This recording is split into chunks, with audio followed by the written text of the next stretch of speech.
আন্দোলন এবং দেশের শ্রেষ্ঠ সন্তানদের স্মরণীয় করে রাখতে সময়ে সময়ে প্রতিষ্ঠিত হয়েছে বহু ভাস্কর্য। তেমনি একটি ভাস্কর্য অপরাজেয় বাংলা। এতে বাংলাদেশের মুক্তিযুদ্ধের ছাত্র সমাজ সহ সমাজের বিভিন্ন শ্রেণীর মানুষের অংশগ্রহণের দৃশ্য তুলে ধরা হয়েছে। স্বাধীনতা সংগ্রামের সূতিকাগার ঢাকা বিশ্ববিদ্যালয়ের কলা ভবনের সামনে গেলেই দেখা মেলে এই ভাস্কর্যের। দেশের শিক্ষা প্রতিষ্ঠানে নির্মিত প্রথম ভাস্কর্য অপরাজেয় বাংলা।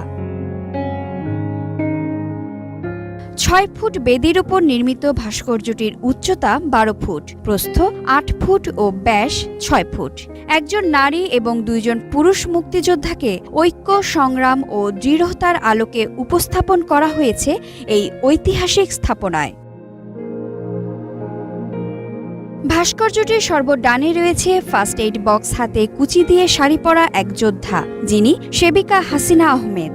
তার পাশে কাঁধে রাইফেলের বেল্ট ধরা, কাছা দেওয়া লুঙ্গি পরনে এক যুবক, তিনি বদরুল আলম বেনু। তার বাঁহাতে রয়েছে একটি গ্রেনেড, যিনি ভাস্কর্যে বাংলা জনগোষ্ঠীর প্রতিনিধি।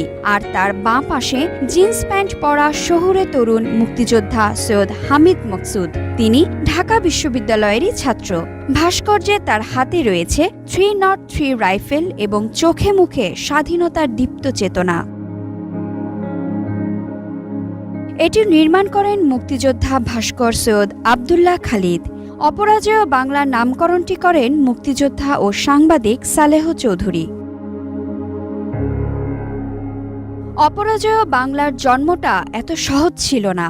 শিল্পী আব্দুল লতিফের নকশায় প্রথম এই ভাস্কর্যটি নির্মিত হয়। রাতের আঁধারে একদল দুর্বৃত্ত ভেঙে ফেলেছিল ভাস্কর্যটি, তবুও থেমে থাকেনি বাংলার মানুষ।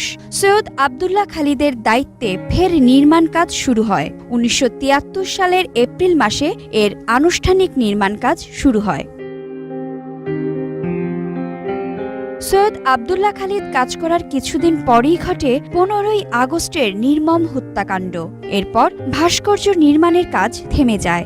নানা চড়াই উতরাই পেরিয়ে ১৯৭৯ সালের জানুয়ারি মাসে পুনরায় ভাস্কর্যটির নির্মাণ কাজ শুরু হয় এবং ১৬ই ডিসেম্বর বিজয় দিবসে সকাল ৯টায় ভাস্কর্যটি উদ্বোধন করা হয়।